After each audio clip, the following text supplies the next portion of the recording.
Afternoon, we're just doing another quick sound check for those who have arrived in the last minute or two. If you could pop something in the questions box or the chat box, whichever's easiest, just to let me know that you can hear me okay. And if you have any questions, please feel free to pop them in the chat question box for us. We'll do our best to answer them today. And if we can't answer them this afternoon, we take them to our colleagues at NCFE. So just as I say, doing a quick sound check, please let me know you can hear me okay. Thank you.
Lovely, thank you to those people putting in the question box that you can hear me, that's great.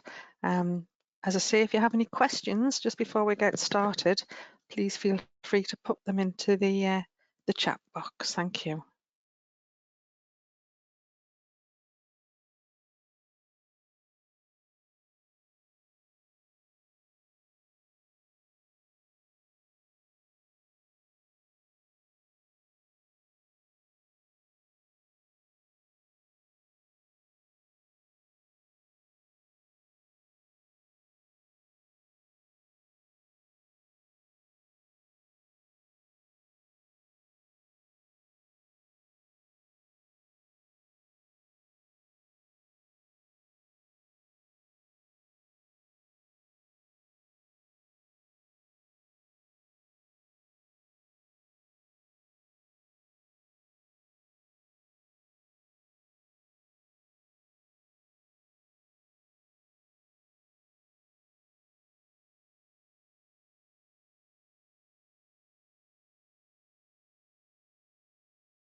Hello and welcome to today's webinar. If you haven't already done so, can we ask you to put something into the question or chat box to let us know you can hear us okay. You'll find the question and chat box at the bottom of the webinar control panel on the right-hand side of your screen. We do encourage questions from participants, and be assured that no question is a silly question. If we're not able to answer your question today, we'll follow them up afterwards with our NCFE colleagues. All questions and answers asked today will be brought together and shared with you after the session. Also, please be aware that the session is being recorded to enable colleagues to access it too. So, hello, I'm Helen. Rachel and I are facilitating today's webinar, and as you can see our names and pictures on the screen now. We are NCFE's curriculum officers for T-levels.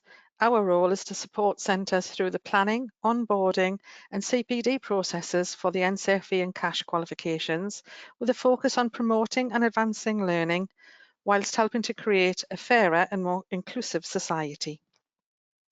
The objectives of today's session are to identify the relevant stakeholders for T-levels and how to effectively work with them, to explore practical ideas for promoting T-levels, and to examine T-level curriculum planning priorities.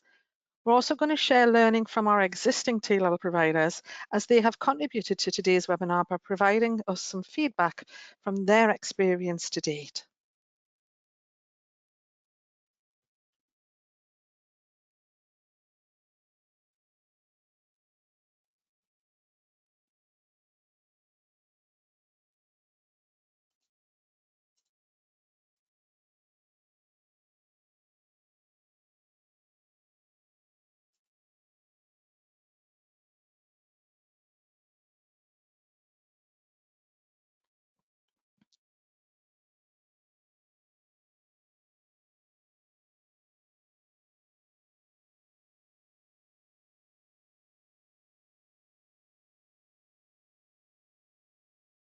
I'm going to run through the agenda for this afternoon. On the screen now, you'll see what we're going to be covering in this afternoon's session. It's a 1 hour duration session, and we'll use surveys and polls to collect your feedback and input as we progress through the webinar. So to summarise, the session is being recorded and a link will be made available to the recording on our YouTube channel. Please contact us through the chat or question box with any questions or queries.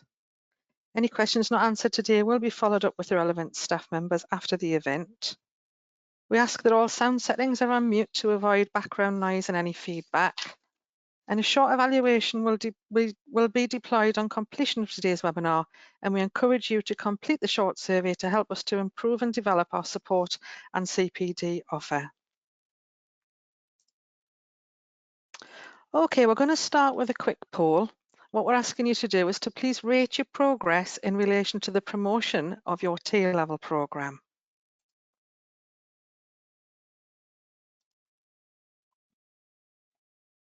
So you should see the poll on the screen now. I just ask you to choose the most relevant answer for yourself, please.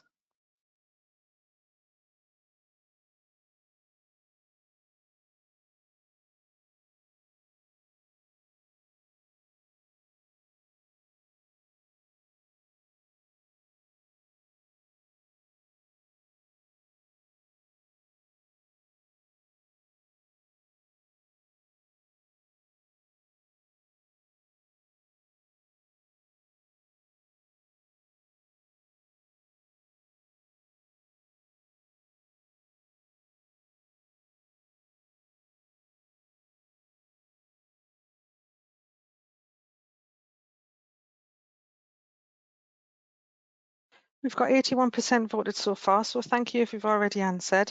If you haven't yet, please pop your answer in there. I'll leave it open for just a little while longer to give everyone the chance to pop their answers in for us.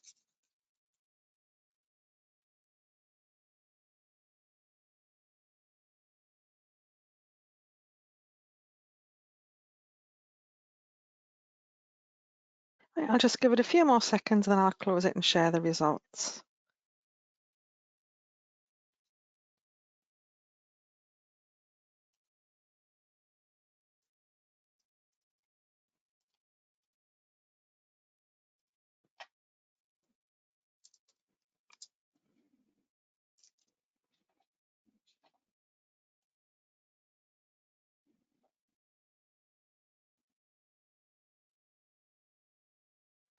Okay, I'm going to close the poll now and I'll share the results with you. As you can see, we do have a range. We have some people who've made extensive progress and some at the other end of the scale who aren't quite there to make progress at all yet. So obviously we expect that kind of thing, but most people have made some or good progress. So thank you for that. Lets us know where you're at when we're working on the session this afternoon.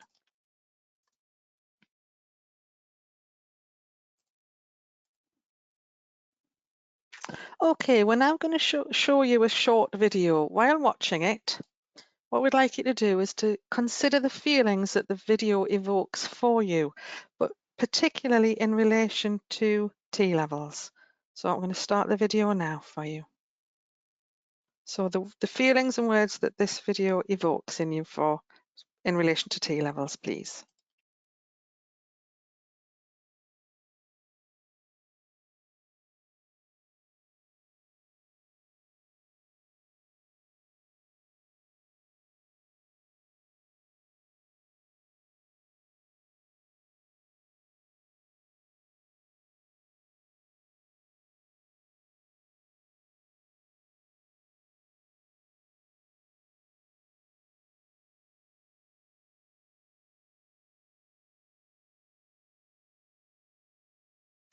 Okay, so the question we asked there is, what feelings, what words did that video evoke for you? Hopefully, thinking about the words and the feelings that the video provides, you'll have some kind of positive words in mind, such as exciting, new, energizing, academic. Obviously, this advert is targeted at students, so we'd like you to consider how it might engage other relevant people in considering T-levels as a progression choice after GCSEs. The positive aspects highlighted by the video will differ for everyone, but we like to think that this shows that T-levels can be new and exciting, they're relevant to employers, a good choice if you're motivated to get ahead, well thought out and planned, offering a choice of subject areas, they're a technical equivalent to passing 3 A-levels, planned to be a mixture of classroom learning and in a real working environment, focused on taking students to the next level, and a positive choice to make, which are relevant to industry. And to date, feedback from our 2020 providers supports this. Their experience of the T-level qualification has confirmed these words are relevant. What promotion of the T-level programme should do is evoke positive feelings and attitudes towards the qualification and course. So how can this be achieved? Thanks, Helen. Rachel here. To start thinking about the benefits of T-levels, we probably benefit by exploring the relevant stakeholders first, then explore the benefits for the different people who are being involved. So the analysis explains the process of identifying the key stakeholders before the commencement of a project by grouping them accordingly to the level of participation, including their interests and influence in the project. We would then determine how to involve and communicate with each of the stakeholder groups. Stakeholder analysis exercise will vary by company, industry, and the teams conducting them, but they're useful steps and they're definitely useful in planning activities to promote a new concept or product. So this theory can be interpreted in a number of ways, but we're going to share how we have done this by focusing on promoting T-levels. Potential stakeholders could include, firstly, students and providers. You're the provider, so let's focus on the students here. These are the most important stakeholders, and we could prioritise them by considering how we will communicate with them, what will attract them to your programme, and how to make your T-level appealing to and engaging for them. They will therefore need to be managed very closely. Secondly, employers. Some employers may have a low interest in T-levels, but because employers have been involved in the panels creating the T-levels, they've had a very high impact on their design and structure. However, as employers are integral to the success of the programme, we will need to positively influence their interest in them. So for this group, we'll probably need to keep them informed and/or meet their needs. Higher education institutions, because of their influence on T-levels and to allow students to have a more seamless transition to higher level study, we need to consider how to best work with them to increase their interest levels and work collaboratively to ensure that T-levels are a success. This theory therefore suggests that we'll need to keep them informed. Parents-carers. Some students will take notice of their parents or carers, and for the purpose of this review, we've included them in this group. It might therefore be beneficial to find out the influence level of the parent to see if it can help us to promote the T-level to their child. We'll want to keep these stakeholders informed and, if appropriate, use their positive influence on the student to engage them. Local education authorities, again, depending upon the LEA, they may have a high or low level of interest and influence. For the purpose of this review, we positioned them in the low influence and interest stage. They have been involved in T-levels already, along with the LEPs, and in planning and consultation process, so we're aware of the T-levels. With government support, they should also promote them as a progression choice for learners and may also be part of the industrial placement requirement going forward. It might therefore be useful to keep them in mind and informed of any progress.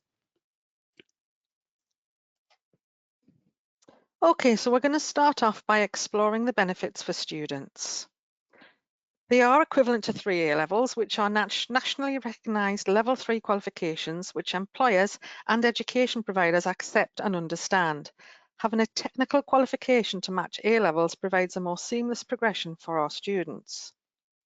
Having a range of vocationally focused and industry-relevant qualifications available allows for a greater choice and alternative progression routes for students who prefer a more hands-on or practical approach. Having clearly defined UCAS points allows students the ability to map their T-level to the A-level equivalences and know how their qualification will allow them to progress. T-levels also offer students a route to paid employment. If the student is not yet ready for higher level study, the T-level provides an entry qualification into many vocational and technical areas. The inclusion of that industry placement allows the student to gain real-world experience in the occupational specialism they are interested in a safe and supported environment. Placements also offer students the opportunity to show the skills and their worth to a prospective employer, and they can try out working roles in different contexts to assess the best way forward for them. Because T-levels are employer-based, designed and focused, students can be confident that the qualification offers them an excellent, relevant and high-level programme which is recognised as providing the skills, knowledge, behaviours and competencies vital to their chosen industry. The government are treating the success of T-levels as being an extremely high priority. Much time, funding and support is available to T-level programme delivery and the development of them, so courses should be high quality with excellent resources and support for the teaching and assessing staff. This can only help to provide an excellent learning experience for the T-level students. The ratio of classroom-based learning with industry placement time allows the student the opportunity to learn in a supported classroom environment whilst also applying the theory they are learning to practice in the industry. Students can focus on developing the practical and technical skills required for their chosen occupation. T-levels are seen as a more prestigious technical learning programme. The outcome of T-levels, and this means that students completing the T-level are seen as being higher achievers, working towards a more challenging qualification, which is clearly aligned to employers' requirements and the needs of industry. They will have more options and choices for progression and meet the needs of the industry and have a greater insight into the expectations of the potential employers. As previously mentioned, students will have a much clearer route into HE or higher level apprenticeships in their chosen occupation from a T-level. And finally, the levels of support and access to resources and funding we've already mentioned, which is available to T-level providers, will continue as the government have committed to support providers to meet the additional costs T-level learning brings. And moving on to the benefits for employers.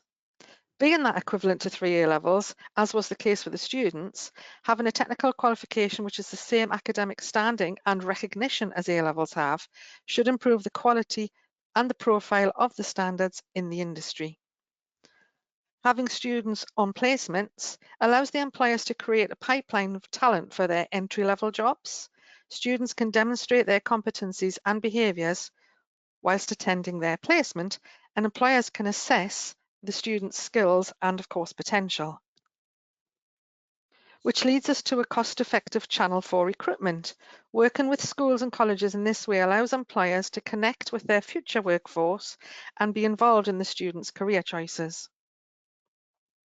Another benefit is that employers can develop the young people in their industry from the very start, ensuring they gain the best skills and knowledge possible and have the competencies they need to be successful in their business. Employers' existing staff can also benefit from personal development by mentoring or supporting the TLevel students. This then develops management skills within the business and should increase staff morale and job satisfaction. Students on placement can be a source of new ideas and approaches. This can be invaluable for smaller businesses and provide interesting and alternative approaches from a new perspective. Do they need an extra pair of hands? Students can provide support for specific projects by supporting a key project or piece of work within an industry business. Placements can also provide an opportunity for improved diversity, and in turn this will help businesses to understand the needs of their customers better, improve performance and increase innovation and creativity. Giving something back can create an increased sense of shared value for a business too. And finally, a commitment to providing industry placements and the opportunity for young people to develop their skills and knowledge can enhance a company's brand, image and profile. This can have local and national impact as TLevels gain more and more public exposure. For the benefits to parents and/or carers, please add your ideas into the question box. Many of them will be the same as we've already suggested for students and employers. Can you think of any further benefits for this important stakeholder group? So for parents and carers, what do you think they could gain in addition to what we've already talked about for students and employers? In the chat or question box, please pop your answers in, what other benefits there would be for parents and carers.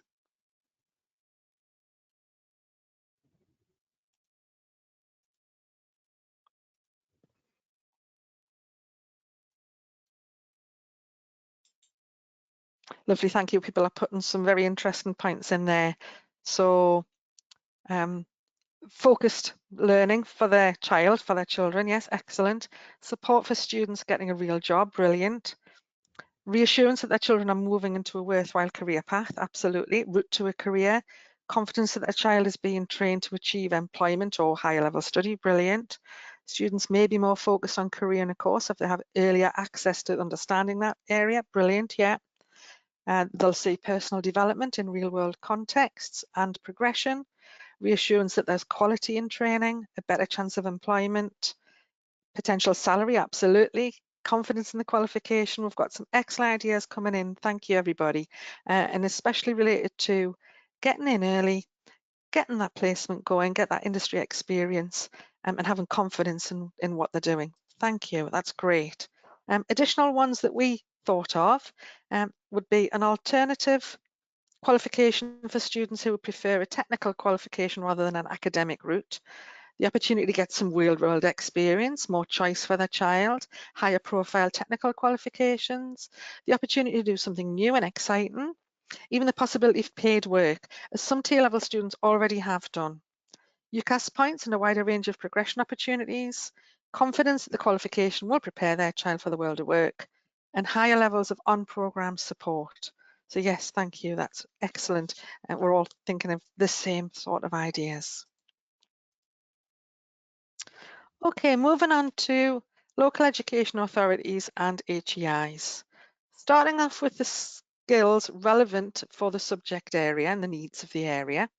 As the employers and local education authorities have been involved in the consultations and planning of TLevels, this should ensure that the TLevel qualifications have been guided by industry and are aligned to local industry needs. A simplified qualification landscape should help the LEAs to understand the technical qualifications and how they fit in the offer for students. Improved social mobility by opening up a wider range of technical qualifications that are linked to the previous point, the expansion of technical learning opportunities for learners with an academic base and a wider range of options for higher level learning. And finally, working with LEPs There's much positivity around the T-levels with local enterprise partnerships. They are extremely active in some of the areas, promoting the qualifications and the industry placements. They're also offering support for employers and offer guidance and information related to offering the placement opportunities. For HEIs, T-levels provide an opportunity for collaboration with employers, schools and colleges. They offer the possibility to further enhance and build on the effective working relationships with employers in the area. In the development of technical degrees, this will allow HEIs to widen their participation. And they will also allow for a raised profile locally and nationally. And HEIs were involved in the consultation for T-levels, so they did influence the decisions made in their design. An example of this is the awarding of separate grades for the core element. And finally, T-levels allow them to expand on their offer at graduate level. Now, moving on to the provider benefits, we could say that much of what we've already highlighted is also relevant to providers. So firstly, the prestige of being an early adapter is high and it allows providers to get a head start over their competitors. So providers can expand their existing offer and develop a wide range of programs for the students. There are many more collaboration opportunities via the ETF networks, working with more employers, and of course through NCFE. The government's commitment to the success of T-levels also allows access to further support and funding. We will signpost you to the relevant information shortly. The current consultation taking place in relation to the extending the offer to adults offers more opportunity for growth. Enhanced reputation is another provider benefit, and the opportunity for staff CPD in relation to the new core content and range of occupational specialisms will create challenges, but also excellent openings in new and exciting areas of technical education. So there's many different marketing models, but for T-levels, we're going to look at the AIDA model and how it might be implemented. So this model is linear, built on an assumption that the consumers move through a series of cognitive and affective stages and culminating in a behavioural stage. So awareness. This stage is the first stage and it would target all audience. So the government have invested time and funding to their marketing of T-levels in terms of articles, adverts, podcasts, and also landing pages. And the career service has also been involved in awareness raising with appropriate learners. You may have also done this in your own centres too. The next stage is interest.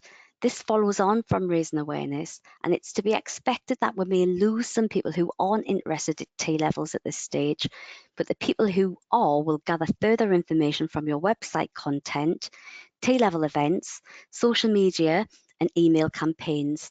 You may also consider what else you can do to promote T-levels in your area or context.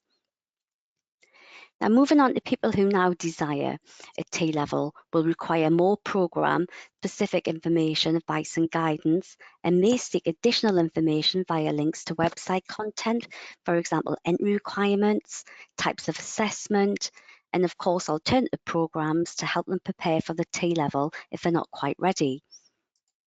The final stage is taking action. The consumer is now completely nearly sold on the T-level, and the final push will be taking action to get signed up for the T-level programme.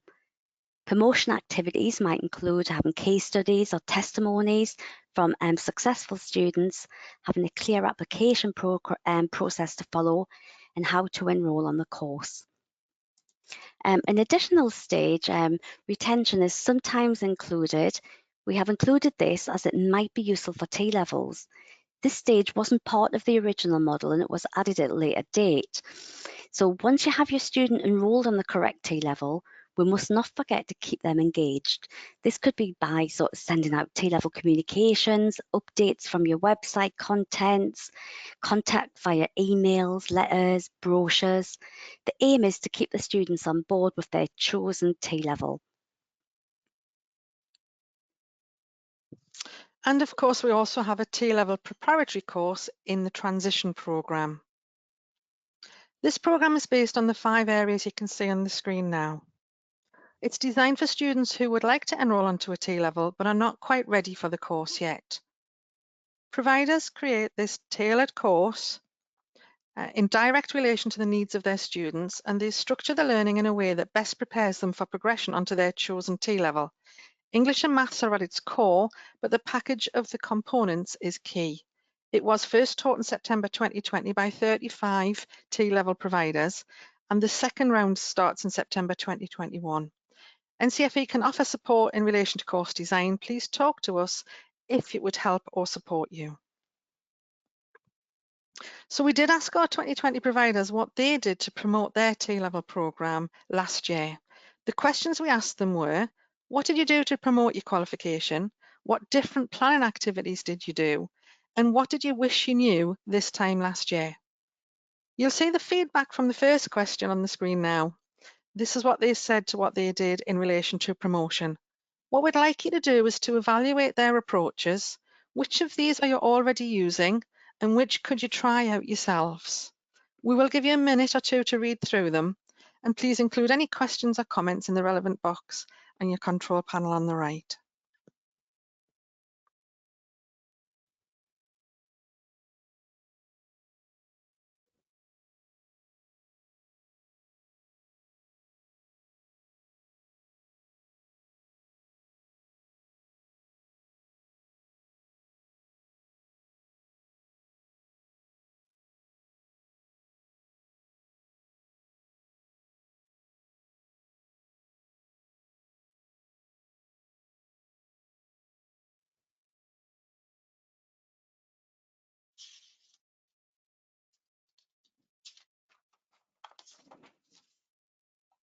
So we will be coming back to the question box later. We're just going to keep going through the presentation at the moment, otherwise we're going to run out of time. So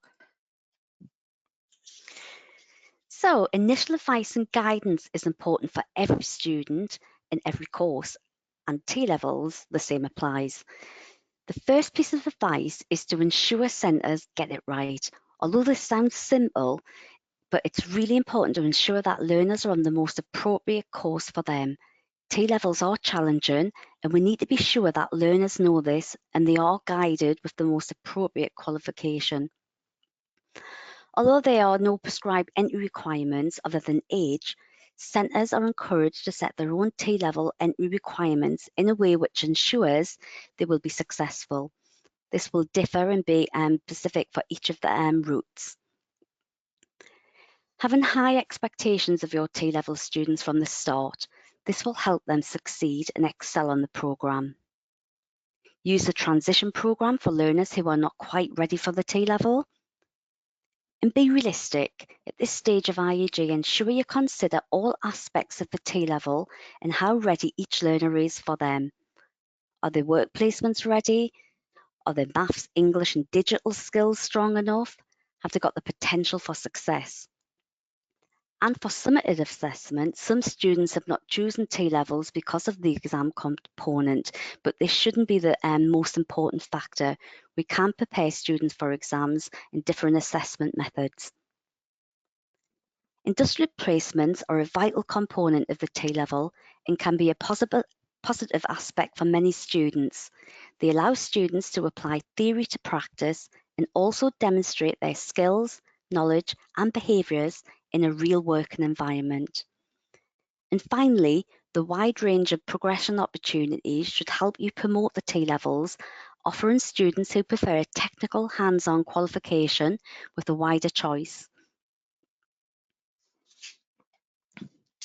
okay, so for now we've finished our input on promoting T-levels, but as I say, we will come back to the questions you've put in the question box as we get to the end of today's webinar. We're now going to move on to planning. What I'd like you to do is now please answer the second poll question in relation to planning for T-levels. So how much progress do you know has your centre already made in relation to planning your T-level programme? Please choose the most appropriate answer.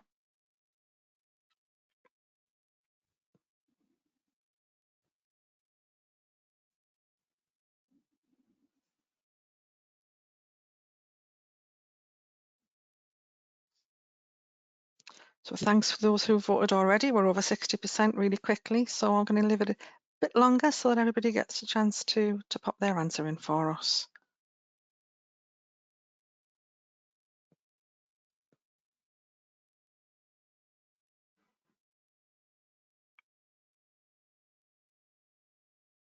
And just a few more seconds and then I'll close the vote.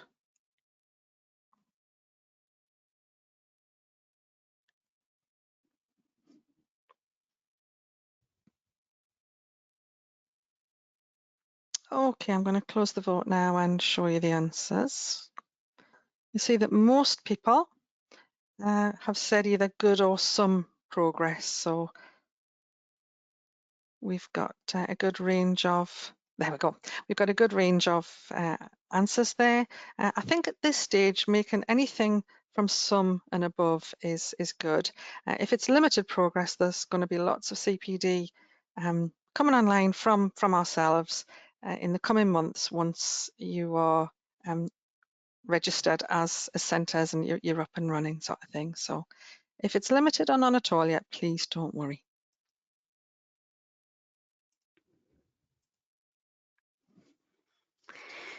We're now going to run through some of the questions centres have already asked us in relation to T-level curriculum planning.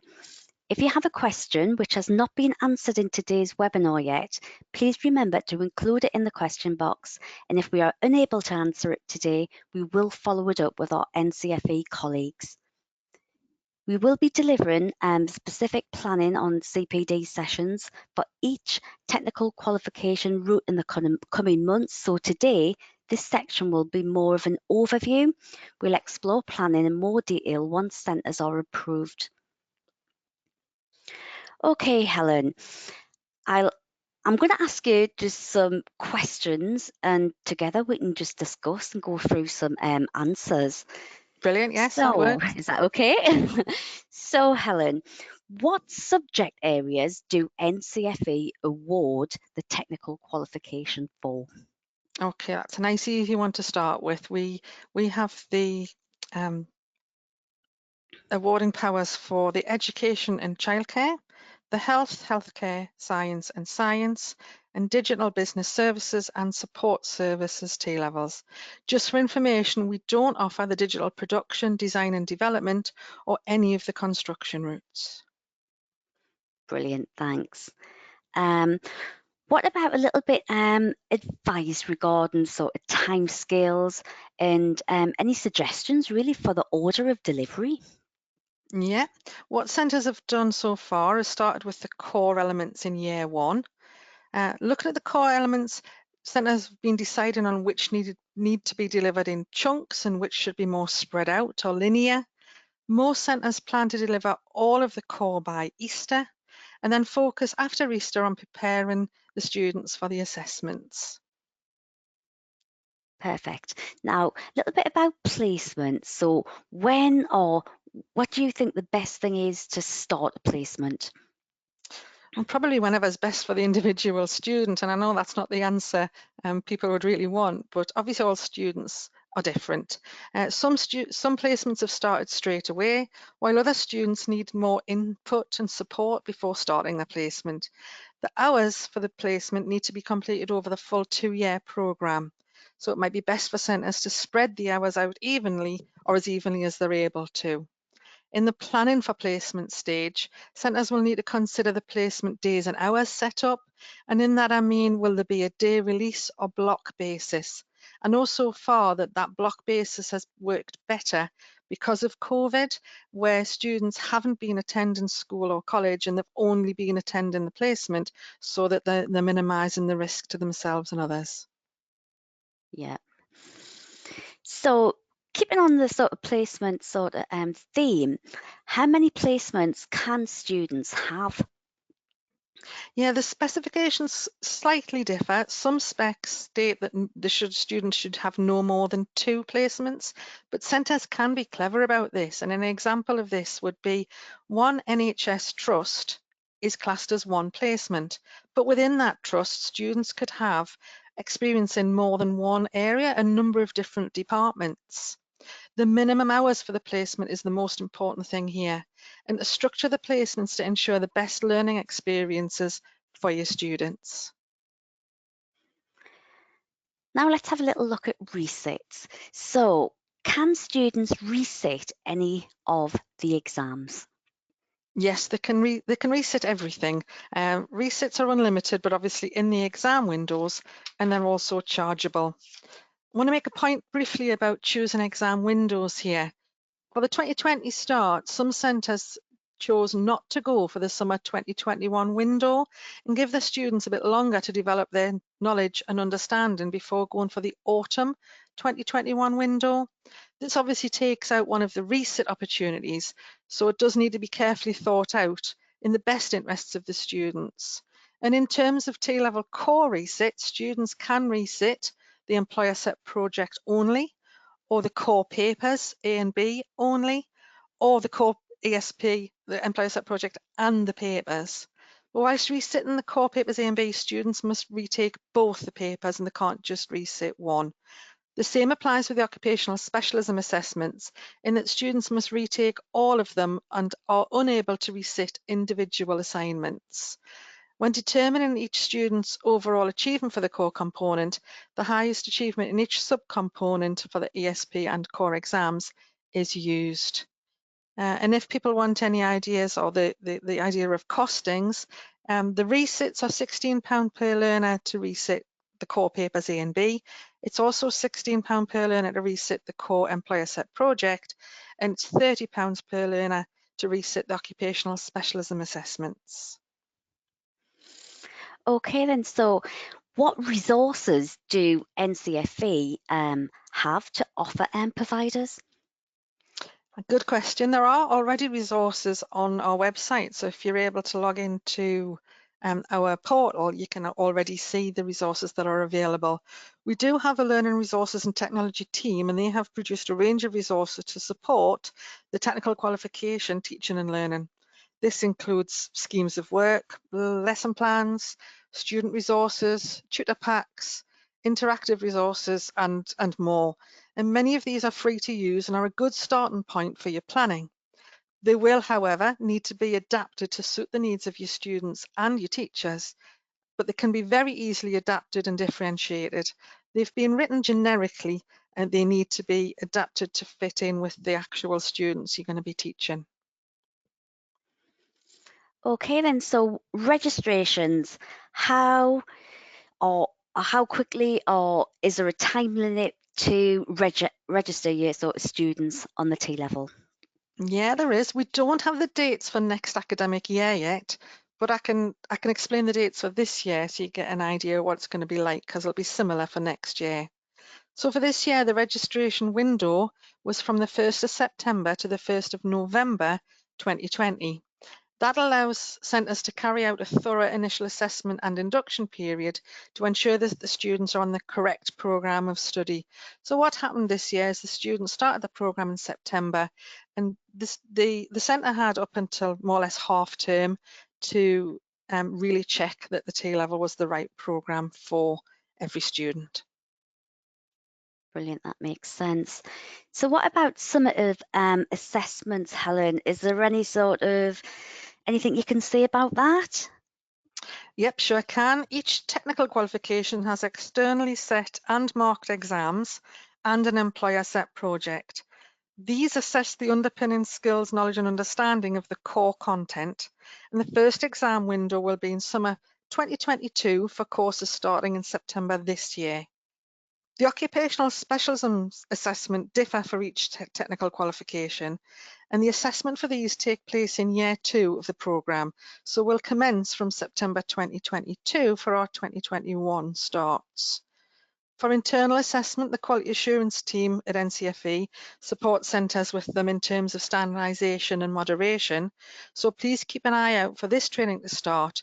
That's probably going to be late 2021, early 2022. Now, just looking at the staff who will be sort of teaching these qualifications, what competencies will they require? And this differs across the T-levels as well. Centres will need to ensure that their staff are confident and competent, but not all T-levels ask for them to be necessarily qualified or registered. But as I said, there are slight differences in different T-level routes. We suggest that you refer to the relevant specifications for more detail. Brilliant. The occupation specialism, Helen, can you give a little bit more information on that? Yes, absolutely. These areas are chosen by the Institute, by IFE, not ourselves. They take place in year 2, and they don't have to be decided upon when centres register their students.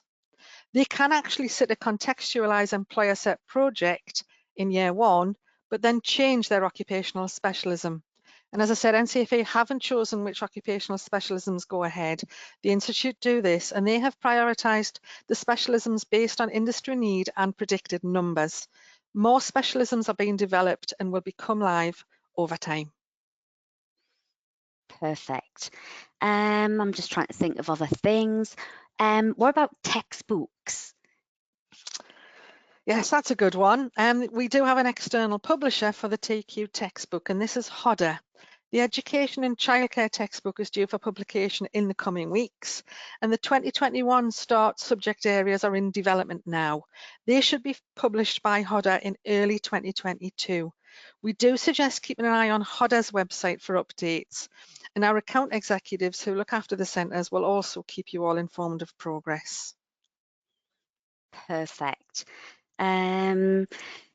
Oh, I'm trying to think. What about assessment material? Do we have a lot of that?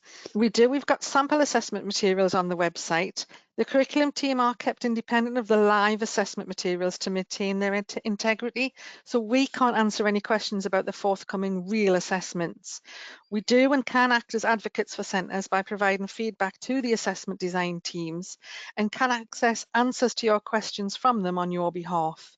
Each centre will have an EQA who is best placed to answer questions related to the actual live assessments. As the qual progresses, all the qualifications progress, and we get access to previous assessment materials and of course your chief examiner reports, our understanding of the structure and challenge of the assessments will grow. Some centres are keeping the sample assessments as mocks and also using them to design their own sample assessments for students to practice with. And this formative approach seems to be being really useful. What about entry requirements? That seems to come up a lot. Yeah, it does. They are designed for post-16 students, and although there is work being done to see if 19 plus learners can access T-levels, even if it's just components of it, for example, the core only. As I said earlier, centres must ensure that the students are in the best position to start the course with minimum entry-level skills that match the subject areas. So what does the root core components cover? Yeah, the core covers all the relevant knowledge and understanding of the concepts, theories and principles relevant to the occupations relating to that T-level. And another one what comes up quite a lot is English, maths and digital skills embedded throughout the TQ. Yeah, they certainly are and need to be developed regardless of the position related to the exit requirement. So every T-level student must have an exit requirement of a level 2 or GCSE grade 4 minimum of English and maths. But regardless of that, they should be assessed throughout the programme and their importance highlighted to the T-level students by the teachers in the context of their studies, obviously. They are also mapped English and Maths core competencies and digital ones within all of the routes. And this is something that we as a curriculum team can also support centres with. Okay, I'll just pick up with one more question, Helen, because I know I've gone through quite a lot with you. If you don't mind, is one more okay? Go. A little bit about industrial placement. So what will the industrial placement provide the students with? Yeah, it's something we've already talked about as well, isn't it? Because the placement will provide the opportunity to apply the theoretical learning to the practice and learn how the industry works in a supportive environment. They will gain kind of first-hand experience in industry and an invaluable insight into work they're possibly interested in. It'll probably also give them the opportunity to collect industry references. And as I said earlier, already some of our students have gained employment due to their success on the placement already. Okay, on the screen now, you'll see a summary of the lessons learned from our 2020 early adopters in relation to planning their T-levels. Once again, please read through this list on the screen and evaluate what you're already doing or what you could start doing now. And also, if you have any further questions, please add them in the question box for us. So there's lots of good advice here. There's some I'd like to highlight, and our CPD and from the Education and Training Foundation has been found to be really useful. So I would recommend attending any training that you can get to.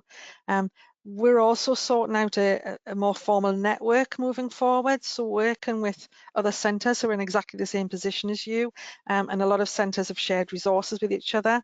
But the most important ones at the bottom, I think this was an excellent one from one of our centres who said they didn't do much more or less than they had already been doing for their level 3 technical diplomas. So that's probably a really good, reassuring piece of advice that you could take away from last year's centres. And again, from this slide, we asked our 2020 providers for feedback in relation to what they'd wished they'd known this time last year. Again, if you could please read through their ideas and pick out any ideas that what resonate with you the most. Can you action any of them now? Please consider how you could help to use these ideas to support your own teaching and learning practices.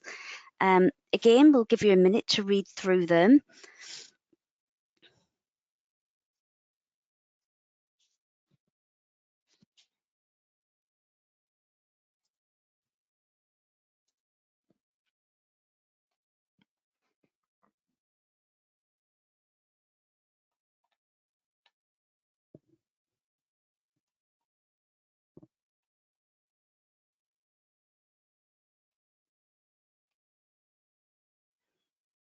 And if you can just think about what your main takeaways are going to be and what might you do about them.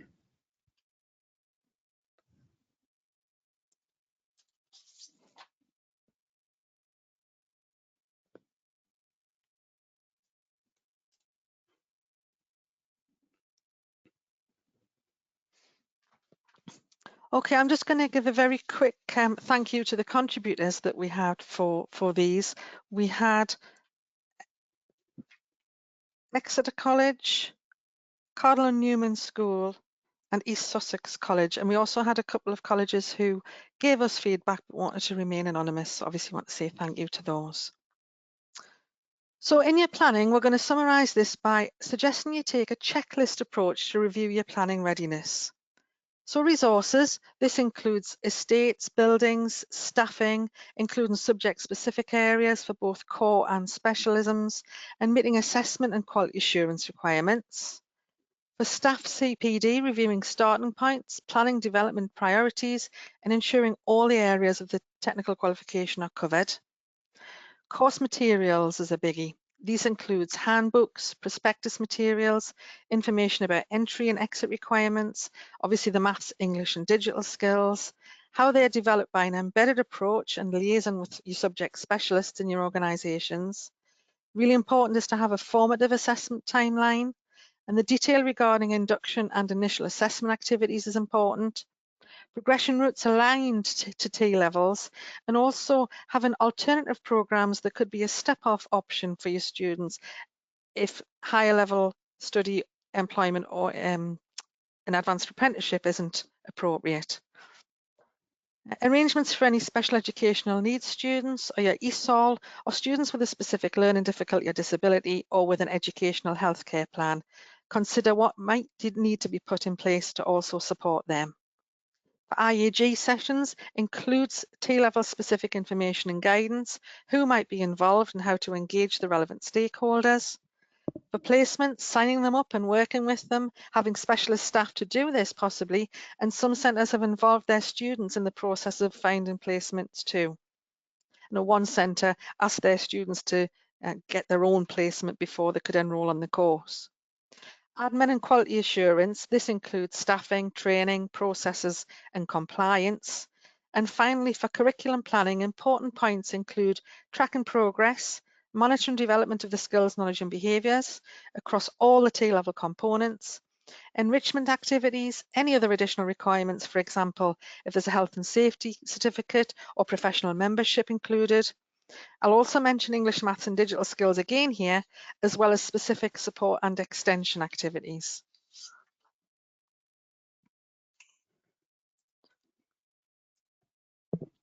So current delivery has been impacted on greatly by the pandemic, just as all aspects of education and life has been.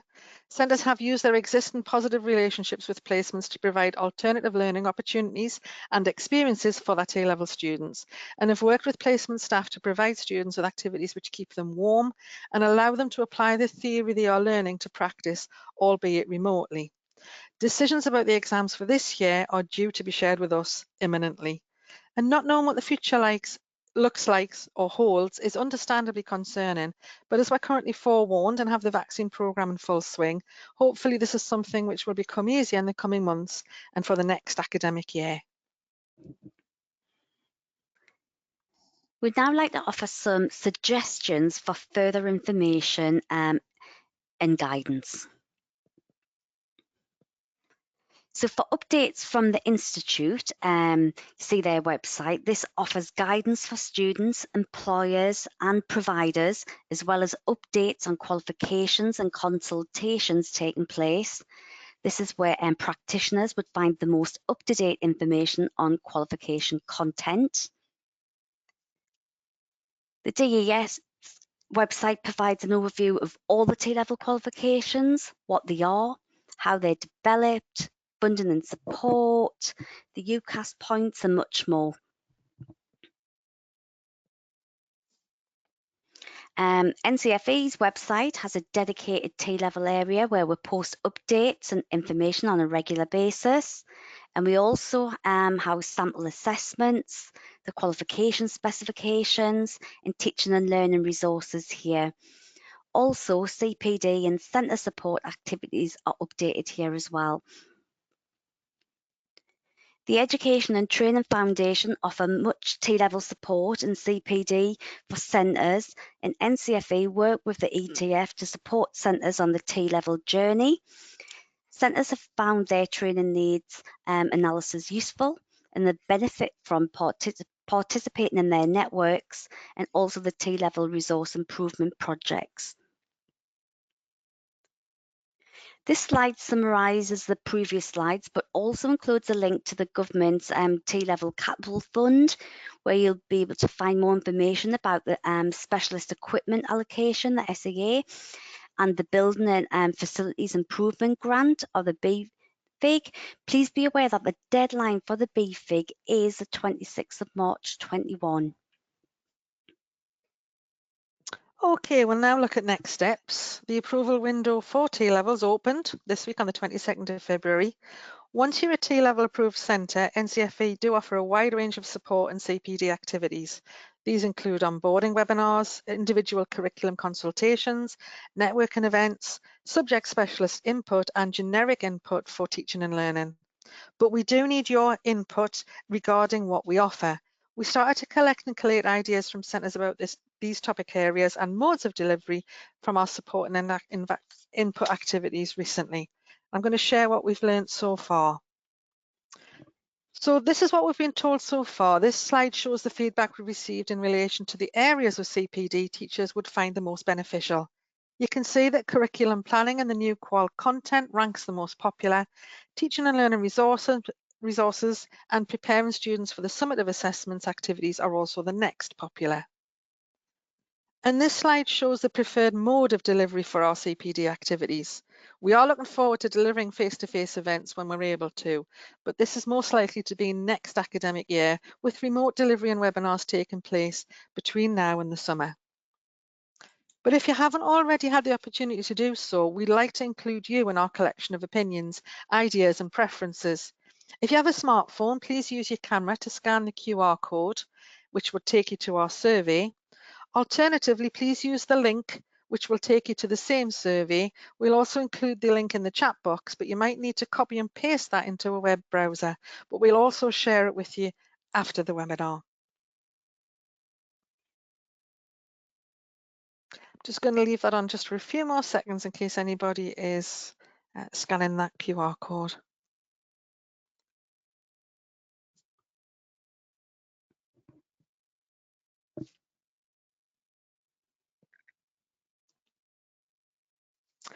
I think, Rachel, we could leave that on while we look at the questions, couldn't we?